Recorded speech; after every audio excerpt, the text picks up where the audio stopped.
a few points.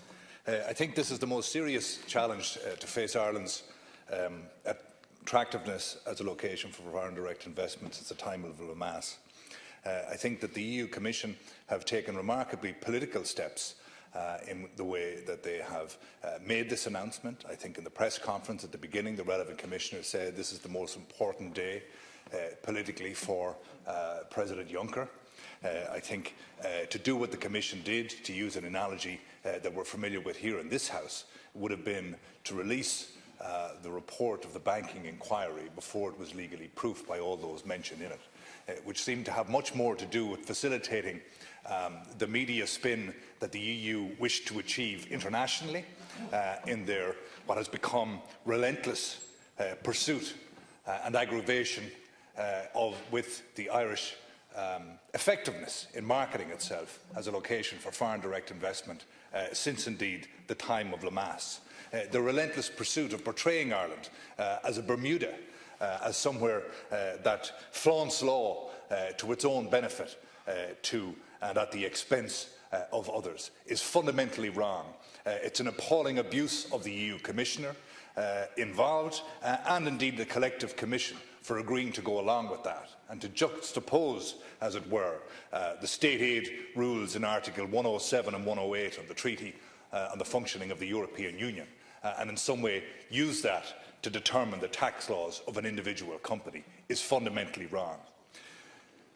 Article 107 and 108 clearly states that any state measure that grants a selective advantage that distorts competition and affects trade between member states is in effect illegal or state aid which is disallowed. They say that Apple's Irish subsidiary received an advantage that was not open to other Irish companies. This is simply not the case, and I believe that our appeal will absolutely show this. It is a matter of huge concern that the government in the first instance, that the Taoiseach didn't clearly book time with a national broadcaster to explain to the Irish people why this money is not owed to Ireland, which I think the people, against the backdrop of much spin in the media and by certain politicians, to assure the Irish people that this isn't money that's ours.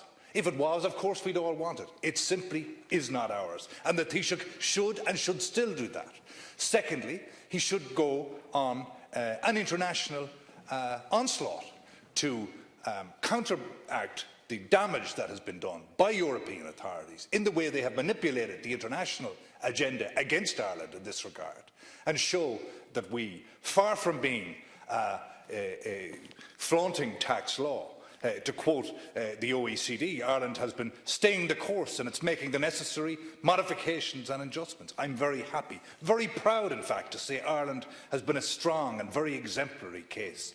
That's by the Secretary-General of the OECD in terms of the changes we've been making over the years. There's been no mention of the US tax code at all in the way that they permit the deferral of the repatriation of profits. And you need only go back to the Jobs Act in the United States of 2013 and 14, which facilitated, in an effort to fund the measures that Barack Obama had put forward at the time to encourage multinationals who were resident in the US to repatriate profits to fund those systems.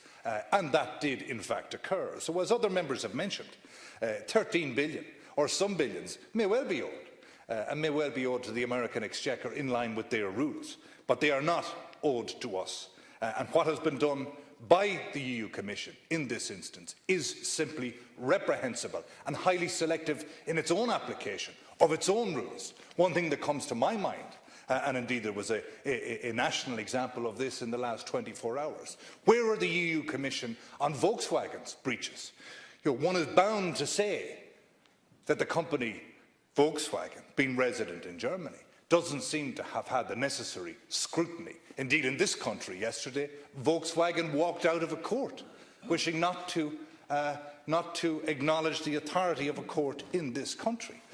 Equally, the Germans have form on this, going back to the London Agreement in 1953, where they decided, no, we're going to cut that bill in half. And then in 1989, when we had the reunification of Germany, they decided that they wouldn't pay any interest either.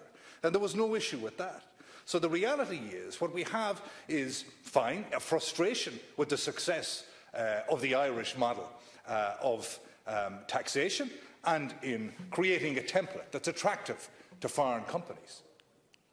And they have used now state aid law to try and manipulate an interpretation of tax.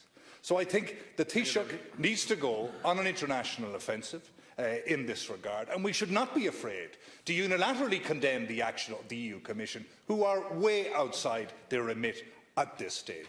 And while we in Fianna Fáil, like so many others, are totally committed to the European project, against a backdrop of what we've seen in this instance and indeed Brexit, it may well be necessary for the EU to take a couple of steps back in order for us to correctly identify the next steps forward.